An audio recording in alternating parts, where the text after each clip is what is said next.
6 जिलों की 32 विधानसभा सीटों पर अलग अलग जगहों पर हमारे तमाम संवाददाता मौजूद हैं। हमारे साथ सासाराम से रोहित भी जुड़ चुके हैं, औरंगाबाद से ब्रजेश भी जुड़ चुके हैं। रोहित, सासाराम जहन में आते ही बाबू जगजीवन राम याद आ जाते हैं, लेकिन वहां पर अब सुबह सुबह क्या है स्थिति वोटिंग की? प्रसून जी, वोटिंग का काम यहाँ पे शुरू हो चुका है, लेकिन कुछ मतदान केंद्र ऐसे भी हैं जहाँ पर बिजली की व्यवस्था नहीं की गई है। जहाँ मैं खड़ा हूँ इसके चलते नाराजगी है लोगों में। वोट दे के आ रहे हैं, कह रहे हैं ईवीएम मशीन तक दिखाई नहीं दे रहा है, कौन सा बटन दबा रहा हूँ दिखाई नहीं दे रहा है। लेकिन जहाँ तक राजनीतिक बात करें तो यहाँ से बड़े बड़े कुछ नाम हैं जो अपनी किस्मत आजमा रहे हैं। रामधनी सिंह जो मिनिस्टर हुआ करते थे नीतीश कुमार सरकार में, उनको टिकट नहीं दिया गया, आज वो समाजवादी पार्टी से यहाँ करगहर सीट से लड़ रहे हैं। और राजेंद्र सिंह एक ऐसा नाम है जिसको आप भी शायद जानते होंगे, आरएसएस से जुड़े हुए हैं। इनको बिहार का खट्टर बताया जा रहा है। ये दिनारा से चुनाव लड़ रहे हैं और पहली बार ये चुनाव लड़ रहे हैं। ये झारखंड में जो है संगठन मंत्री रह चुके हैं। तो बताया ये जा रहा है कि अगर एनडीए की सरकार बनती है तो ये सबसे आगे होंगे रेस में मुख्यमंत्री के लिए। और जहां तक 7 सीटों पर यहाँ पे आज वोटिंग हो रही है, 4 जगहों पे जेडीयू का दबदबा है यहाँ पे, इसलिए बड़ी चुनौती यहाँ पर एनडीए के लिए होगी कि यहाँ पर एक इनरोड्स बना सके और यहाँ पे अच्छा परफॉर्मेंस दे सके एनडीए। पहले ये बताइए कि ये यहां पर बिजली है नहीं या बिजली है ही नहीं, क्या स्थिति है?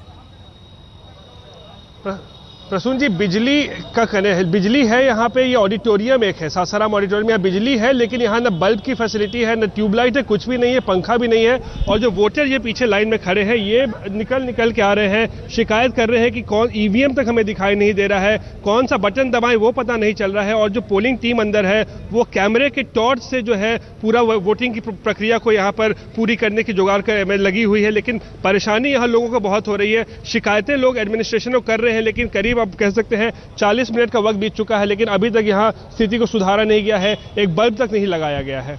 तो पूछा जाए, जो वोट दे के आए हैं आपके पीछे, हमको लगता है कुछ स्टूडेंट्स खड़े हुए हैं। जी, मेरे पीछे कुछ लोग खड़े हैं, उनसे बात करेंगे। बिजली की अंदर फैसिलिटी तो है लेकिन बल्ब नहीं लगाया गया है, दिक्कत हो रही है आप लोग? जी, बहुत दिक्कत हो रही है। अभी हम लोगों को यहाँ पे अंदर में कोई बिजली का बंदोबस्त नहीं है, इसीलिए हम लोग अभी वोट देने नहीं जा रहे हैं। अभी हम लोगों ने कुछ दिख ही नहीं रहा है, ईवीएम मशीन पे कोई चीज दिख ही नहीं रहा है। कोई भी चुनाव चिन्ह, कोई भी चुनाव चिन्ह कुछ नहीं दिख रहा है ईवीएम मशीन पे।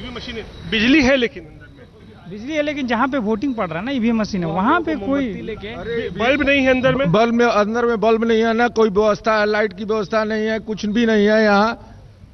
तो देख सकते हैं लोग, कुछ लोग वोट करके आ तो गए हैं, शिकायत कर रहे हैं, कुछ लोग वोट करने जा नहीं रहे हैं इस डर से कि अंदर दिख नहीं रहा है, कौन सा बटन दबा देंगे पता नहीं चलेगा, इसीलिए यहाँ नाराजगी है इस बूथ पे। प्रसून जी, तो कैसे वोट डाला इन्होंने? पूछा जाए लोगों से। आए हैं, देखिए आपके बगल में खड़े हैं बोलने के लिए। तो आप लोगों ने वोट डाल दिया है क्या? हाँ। कैसे डाला, अंदर क्या चल रहा, प्रक्रिया क्या हो रही है? अपने कैमरे से अपने मोबाइल के कैमरे निकाल करके ऑन करके अपने मोबाइल के कैमरे से लाइट को ऑन करके हम लोगों ने वोटिंग किया है। और अंदर जो पोलिंग टीम है वो लोग भी क्या, जो भी प्रक्रिया है साइन करवा रहे हैं, वो भी टॉर्च लाइट से? वो लोग अपने भी टॉर्च लाइट से करा रहे हैं।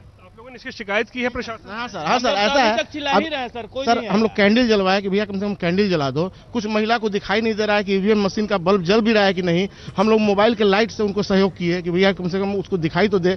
वो अपने भी उठ कर गए। न एक हॉल, इतना बड़ा हॉल है, 2 बूथ है, कोई बल्ब भी नहीं है कि कम से कम वो देख सके कि वो मतलब वोटर सही है कि वोटर गलत है। ये सारी कौन सा बटन दबाएंगे इसका भी लगता है? नहीं, वो बटन तो दिखाई दे रहा है, बट उसमें ईवीएम पे जो बल्ब जलनी चाहिए वो लाइटिंग का क्लियर नहीं है कि हमारा दबा के ऑन हुआ है कि नहीं ऑन हुआ है। किस प्रत्याशी को दिया, इसमें भी आप लोगों को दिक्कत हो सकती है ऊपर नीचे बटन दबने से? नहीं, बिल्कुल हो सकती है, बिल्कुल जी, बिल्कुल हो सकती है, बिल्कुल। मतलब यंग लोग को नहीं, बूढ़े लोग को ये भी बिल्कुल हो रही है, सीनियर सिटीजन को हो रही है, हमेशा के लिए परेशानी है, सिटीजन को परेशानी हो रही है। और जाहिर सी बात है, लोग कह रहे हैं कि कैंडल तक की व्यवस्था करा दीजिए। ये हाल प्रसून जी शहर का है, इस वक्त हम शहर में है, बूथ नंबर 123 और 124 है। और ये हाल जब शहर का है तो गाँव और रिमोट इलाकों में, देहातों में क्या होगा ये जाना जा सकता है। रामकृपाल जी, आप कुछ पूछना चाहते हैं?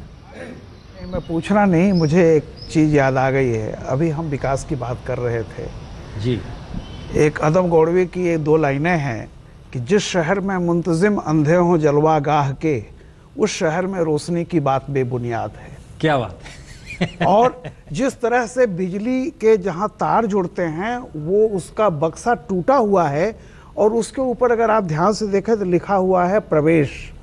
हाँ। ये इसको बंद होना चाहिए। जहाँ पे कोई भी किसी तरह की दुर्घटना हो सकती है वो बक्सा ही टूटा हुआ बता रहा है कि शहर में विकास किस तरह पहुंचा है। और आपके संवाददाता ने एक जो लाइन कही है, अगर ये शहर की हालत है तो विकास कोई एब्स्ट्रैक्ट टर्म नहीं है, विकास परिभाषा की ज़रूरत नहीं है, विकास जीने और महसूस करने की चीज़ है, देखने की चीज़ है। और मुझे लगता है कि कैमरे से ज़्यादा कोई चीज़ ऑब्जेक्टिव नहीं होती। बात इसकी है कि विकास लक्ष्य है, विकास साधन नहीं है। विकास तक पहुंचने के पैमाने तरीके अलग होते हैं। कुछ लोग सोचते हैं आदमी जातीय भी होता है आर्थिक और सामाजिक असुरक्षा के चलते, इसी विकास पेट और देखिए पेट और नाक के चलते होता है। नाक भी ऊंची रहे और पेट भी भरता रहे, इसलिए आदमी कभी जातिवादी होता है, कभी कुछ होता है। लीडरशिप किसमें है? आप मुंबई से गोवा जाना है, अगर आप प्रकृति प्रेमी हैं तो ट्रेन से जाएंगे, जरा रत्नागिरी भी देखते चलें। बहुत लोग हवाई जहाज से पहुंच जाते हैं। तो साधन अलग है। आप कौन जीतता है नहीं जीतता है, यूपीए जीतती, एनडीए जीतती है, कौन जाता है, महागठबंधन जीतता है, लेकिन विकास पर कोई अलग कोई विवाद नहीं है। जिस विकास की बात वहां जनता चाहती है, ये तो बड़ा बेसिक समझ होनी चाहिए, तो समझ ही नहीं है इसका वही मतलब। कह रहा हूं। आप देखिए अभी जो आपका कैमरा दिखा रहा था वो दरो दीवार बयां कर रही है, कहने की जरूरत ही नहीं है कि विकास का मतलब क्या होता है, विकास क्या है। ये तो बड़ी बेसिक समझ होती है कि जिस समय यहाँ पर आपको तो याद होगा उर्मिलेश जी, जब जगजीवन राम जी की मृत्यु हुई थी, जब निधन हुआ था, एक अखबार ने हेडिंग दी थी, चंदवा के चांद डूब गई। बिल्कुल। और सुबह कब होगी उसका इंतजार पूरा इलाका कर रहा है। संजय जी, हम इस सवाल को जरा सा आगे बढ़ा रहे हैं, क्योंकि एक तरफ सवाल बार बार पिछड़ी, दलित और महादलित और ऐसे तबके का आ रहा है कि उसको मुख्यधारा से कैसे जोड़ा जाए, और दूसरी तरफ अगर शहर को मुख्यधारा माना जा रहा है और इस देश में बहस स्मार्ट सिटी की चल रही है, तो फिर शहर के भीतर अगर ये स्थिति है, वह भी पोलिंग बूथ वाले दिन, जिस दिन पोलिंग होने वाली है वहां पर बूथ की ये स्थिति है, ये मैसेज क्या है इस देश के भीतर का कि सिर्फ चुनाव के वक्त ये सिक्का उछाल दिया जाए विकास का? प्रसून जी, इसी बात को मैं आगे बढ़ाना चाह रहा था। विकास जब हमारे संवाददाताओं ने वोटरों से पूछा किस मुद्दे पर वोट दे रहे हैं, वो कहते हैं विकास के मुद्दे पे। मुझे ये बात समझ नहीं आ रही है कि क्या ये लोग ये कह रहे हैं कि नीतीश कुमार ने जो विकास किया उसके समर्थन में वोट दे रहे हैं, या जो विकास नहीं हुआ, जो मोदी जिस विकास की बात कर रहे हैं उसके लिए वोट दे रहे हैं। बार बार मतदाता ये कह रहा है हम विकास के मुद्दे पर वोट दे रहे हैं। इन विजुअल्स को देखने के बाद, जो अभी अभी हमें सासाराम में दिखाई पड़ा, इस विजुअल्स को देखने के बाद कुछ स्पष्ट होने लगा बात कि शायद ऐसे मतदाता हैं जो विकास, जो मोदी का विकास, जो मोदी जिस बात की विकास की बात कह रहे हैं, शायद उसके लिए वोट दे रहे हैं। क्योंकि अगर पोलिंग स्टेशन के अंदर में बिजली नहीं है, बल्ब नहीं है, और ये एक शहरी इलाका, ये ग्रामीण इलाका नहीं है, स्पष्ट है कि जो बेसिक सुविधाएं हैं, जो बिजली, पानी और सड़क की जो सुविधाएं हैं, शायद कई इलाकों में अभी वह भी पहुंच नहीं पाया है नीतीश कुमार के 10 साल के शासन के बाद भी।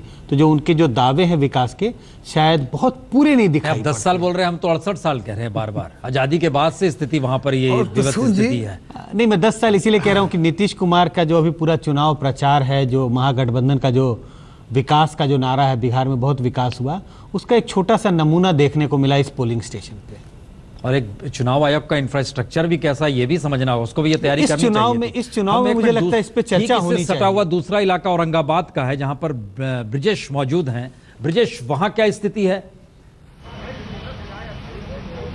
प्रसून, यहाँ पर सुबह से ही हमने देखा मतदाताओं में खासा उत्साह है। इनफैक्ट 7 बजे की वोटिंग शुरू होने से 20 मिनट करीब पहले ही 8-10 लोग बूथ स्टेशन पर पहुंच गए थे। यदि मैं अपने कैमरा पर्सन को पैन करूं कि वो दिखाएं कि एक लंबी कतार लगी हुई है वोट देने के लिए। प्रसून, इस इलाके को औरंगाबाद के 6 विधानसभा और इस पूरे इलाके को मिनी चित्तौड़गढ़ भी कहा जाता है, क्योंकि यहाँ पर राजपूतों का खासा दबदबा है। और यदि हम पिछले चुनाव की बात करें तो यहाँ 6 में से 5 सीटें बीजेपी जनता दल यूनाइटेड, जो उस वक्त सहयोगी पार्टनर थी, वो जीते हैं। तो इस तरह से देखा जाए तो बीजेपी के लिए इस बार इन 6 सीटों पर अपना परफॉर्मेंस रिपीट करना एक खासी चुनौती होगी, क्योंकि तमाम लोकल मुद्दों के अलावा जो चीज बीजेपी को सबसे ज्यादा डर, जिस चीज का बीजेपी को सबसे ज्यादा डर है, वो है भितरघात का डर। जिस वक्त औरंगाबाद विधानसभा क्षेत्र में मैं खड़ा हूं, वहां पर यहां के जो उम्मीदवार हैं और 3 समय से विधायक रहे हैं रामाधार सिंह, उनका लोकल एमपी सुशील सिंह के साथ खासा मतभेद है और बीजेपी के हलकों में यह माना जा रहा है कि ये मतभेद ही एक बहुत बड़ा कारण बन सकता है कि बीजेपी औरंगाबाद में अपना परफॉर्मेंस रिपीट न कर सके। प्रसून, यकीनन औरंगाबाद से हमें अनुग्रह बाबू याद भी आ गए। अनुग्रह बाबू जो थे एक कद्दावर नेता, लेकिन श्री बाबू के लिए उन्होंने सीएम की कुर्सी छोड़ दी थी, वो डिप्टी सीएम हो गए थे उर्मिलेश जी। हाँ, उस समय काफी दोनों में संघर्ष हुआ कि कौन बनेगा। और एक्चुअली अनुग्रह नारायण सिंह के साथ पार्टी के कई बड़े नेता थे, लेकिन कहा यह जाता है कि राजेंद्र प्रसाद, डॉक्टर राजेंद्र प्रसाद की बात कर रहा हूँ, वो उन्होंने कन्विंस किया नेहरू को, पंडित नेहरू को, कि श्री कृष्ण बाबू को ही बनाया जाए। और श्री कृष्ण बाबू के बनने के पीछे कहानी ये भी थी कि 36-37 से ही श्री कृष्ण बाबू लगातार सत्ता में थे। और आपको बहुत याद दिलाऊं मैं कि 1938 में जब अबुल कलाम आज़ाद इस देश में कांग्रेस पार्टी के अध्यक्ष थे, उस वक्त श्री बाबू के बारे में उन्होंने एक रिपोर्ट दी थी। तो इसलिए जाति का जो मसला है आज का नहीं है, मैं आपको बता रहा हूं, वही उल्लेख करना बहुत जरूरी है। जरा डेवलपमेंट से जोड़ना जा रहे हैं। श्री बाबू के समय में मैं वही आ रहा हूं, भारत में विकास दर जो था सबसे ज्यादा बिहार का था उस पीरियड। ये देखिए, यह एक ऐतिहासिक भ्रम है, यह एक ऐतिहासिक अफवाह है कि पहले का जो जमाना था बिहार में वो स्वर्ण युग था, गोल्डन पीरियड था। और बाद में जो 90 से शुरू हुआ वो जंगल राज है। और अब जो है थोड़ा बहुत सुशासन, थोड़ा बहुत जंगल की आर्ट है। जंगल राज सच मानिए तो 36-37 से लेकर लंबे अरसे तक बिहार में चला। और उसकी सबसे बड़ी वजह इसलिए थी कि समाज का एक बहुत छोटा तबका रूलिंग एलीट बन गया और शेष जो जनता है वो जनता नहीं, आवाम नहीं, वो प्रजा थी। और इस प्रजा के जो पति थे, प्रजापति जिसको आप कह सकते हैं, वो कुल मिलाकर सत्ता के सिंहासन पर थे। और आपको बताऊं, आयर कांड की मैंने चर्चा की, आप इतिहास उठाकर देख लीजिए, हत्याकांड हुआ था चुनाव के दौरान। और इसके अलावा श्री बाबू के बारे में जो बिहार के यशस्वी नेता माने जाते हैं, आजाद साहब ने नेहरू को और राजेंद्र प्रसाद को रिपोर्ट दी कि इस कदर जातिवाद हो रहा है इस राज्य में कि कांग्रेस पार्टी के अंदर बहुत गहरे मतभेद हैं। और वो रिपोर्ट सबमिट की गई, इसके बावजूद श्री बाबू की सत्ता नहीं गई, क्योंकि आरोप यह था कि उन्होंने अपने पीए को सीनियर अफसर के रूप में बदल दिया है और सारा जो प्रभार है प्रशासन का उनके पास चला गया है। तो ये एक बड़ा आरोप था। अब रही बात विकास की, देखिए सच्चाई यह है कि बिहार के बाद के नेताओं में कृष्णवल्लभ सहाय के जमाने में इंडस्ट्रियलाइजेशन की बहुत मजबूत नींव पड़ी, लेकिन कृष्णवल्लभ सहाय के खिलाफ वही जो वेस्टेड इंटरेस्ट बिहार का था, जिसको मैं रूलिंग एलीट कह रहा हूं, उन्होंने उनको उठाकर फेंकने की कोशिश की, उखाड़ कर फेंकने की कोशिश की सत्ता को। जबकि बोकारो से लेकर के और जितनी बरौनी और जितनी महत्वपूर्ण रिफाइनरीज और महत्वपूर्ण कारखाने हैं, एचईसी जो रांची में था, मेरे ख्याल से नेहरू की रुचि भी थी बिहार में इस तरह से इंडस्ट्रीज को लाने की। और कृष्णवल्लभ सहाय के जमाने में सब हुआ संभव। और दूसरी बात, कृष्णवल्लभ सहाय वो व्यक्ति थे जो बिहार को बदलना चाहते थे लैंड रिफॉर्म्स के जरिए। कश्मीर में लैंड रिफॉर्म्स, केरल में लैंड रिफॉर्म्स ये हो रहे थे, लेकिन बिहार में होने नहीं दिया गया। लैंड रिफॉर्म्स का पहला बिल बिहार विधानसभा में पेश किया गया, लेकिन उसको कूड़े में फेंकने का इतिहास भी बिहार के पास है। और वो रूलिंग एलीट जिसकी अगुवाई श्री कृष्ण बाबू कर रहे थे, उसने ये काम किया। और कृष्णवल्लभ सहाय उनके रेवेन्यू मिनिस्टर थे, हमें नहीं भूलना चाहिए। आजादी के बाद कृष्णवल्लभ सहाय ने जो लैंड रिफॉर्म्स का मामला उठाया तो कांग्रेस के अंदर दो धड़े हो गए। जितने राजा महाराजा थे वे सारे के सारे गोलबंद हो गए और अपनी ही पार्टी। इसी चीज को जरा पकड़ना चाह रहे हैं, जिस बात का आप जिक्र कर रहे हैं रामकृपाल जी, उसी का जरा हम चाहते हैं उस चीज को आगे बढ़ाइए, क्योंकि कांग्रेस ने ऊंची जाति की दिशा में ही हमेशा कदम बढ़ाया, एलिटनेस जो थी उसकी। मैं प्रसून जी एक बात बोलूं, आप तो बहुत पीछे जा रहे हैं। सन 74 से आज 41 साल हो गया ना, 41 साल से पीछे क्यों जाते हैं? जयप्रकाश नारायण की संपूर्ण क्रांति में भूमि सुधार महत्वपूर्ण मुद्दा था और गया के पास ही वो जमीन ली गई थी। मैं एक मिनट बता रहा हूं, संघर्ष वाहिनी गई थी वहां। मैं एक मिनट बता रहा हूं। अकाली आंदोलन में सीलिंग और लैंड रिफॉर्म प्रमुख मुद्दा था। सन 74 में जयप्रकाश जी ने कहा था, भूमि सुधार की बात उनके संपूर्ण क्रांति के जो मुख्य नारे थे, जनेऊ तोड़ो, दाम बांधो, जाति प्रथा खत्म करो, इसमें था। 74 से लेकर के आज जो लोग सत्ता में हैं वहां पे ये तीन ही पार्टियां रही हैं, कांग्रेस, सामाजिक न्याय की पार्टियां, यही तीन पार्टियां हैं जो महागठबंधन की हिस्सा हैं। 40 साल में आपने क्या किया? आज जो आपका कैमरा फोकस कर रहा है जिस दीवार को, ये 40 साल का विकास दिखा रहा है ना, जहां एक बिजली का खुला हुआ है, जहां एक बल्ब नहीं है, और जितने वोटर खड़े हैं लाइन में, देखिए मैं उनकी जाति और वो नहीं जान रहा हूं, सब कह रहे हैं एक बल्ब नहीं जल रहा है। बिहार के उस शहर में 41 साल पे जहां सामाजिक न्याय की 41 साल शासन रहा हो जो महागठबंधन का, वहां पे आज एक शहर में पोलिंग बूथ पर गरीब के घर में भी अगर कोई समारोह होता है ना, उसके पास चूना नहीं है तो गोबर से दीवार लीप लेता है। आज तो पर्व का दिन था, सत्ता आपकी है, प्रशासन आपके हाथ में है, चुनाव आयोग सही। जो आपने इंफ्रास्ट्रक्चर की बात कही, चुनाव आयोग बिजली के खंभे ले जा करके जहां बिजली नहीं वहां नहीं जोड़ देगा। चुनाव आयोग का लिमिटेड बजट होता है, हो सकता है कि लापरवाही हुई हो, लेकिन मशीनरी वही है। चुनाव आयोग कोई यहाँ पे किसी दूसरी स्टेट से मशीनरी लेके नहीं गया है, माफ कीजिएगा। ये कैमरा झूठ नहीं बोल सकता है। मैं किसी एक की बात नहीं करता, मैं कोई जीते हारे, लेकिन ये सही है, ये शक्ल सूरत दिखा रहा है कि आपका 41 साल का जो लड़का 4174 के बाद पैदा हुआ है, आज वो 40 साल का होगा, मैं बताऊं, और वो 65% है बिहार में। वो 65% जो वोट डालने जा रहा है, आज वो इस सवाल जरूर करेगा। दरो दीवार बखान कर रहे हैं उस सामाजिक न्याय और जाति। जरा ब्रेक भी लेना है, लेकिन संजय जी एक चीज हम जानना चाहेंगे, क्या जब आप लोग एनालिसिस करते हैं कि वोटिंग पैटर्न क्या होगा, किस रूप में होगा, और इंफ्रास्ट्रक्चर डेवलपमेंट के दायरे में ये सारी जिंदगी जीने की न्यूनतम जरूरतें भी आती हैं, या डेवलपमेंट का मतलब शायद एक विकास जो न्यूनतम से आगे की जरूरत होती है, सुविधा की मसला आता है, क्या होता है? मुझे लगता है आज वोटर की जो उम्मीदें अपेक्षाएं हैं पार्टियों से, अपने उम्मीदवारों से, बहुत न्यूनतम पर जाके टिक गई है। डेवलपमेंट का जो परिभाषा जो एक आम मतदाता करता है, उसके लिए बिजली, पानी, सड़क, स्कूल, अस्पताल से ज़्यादा कुछ नहीं है।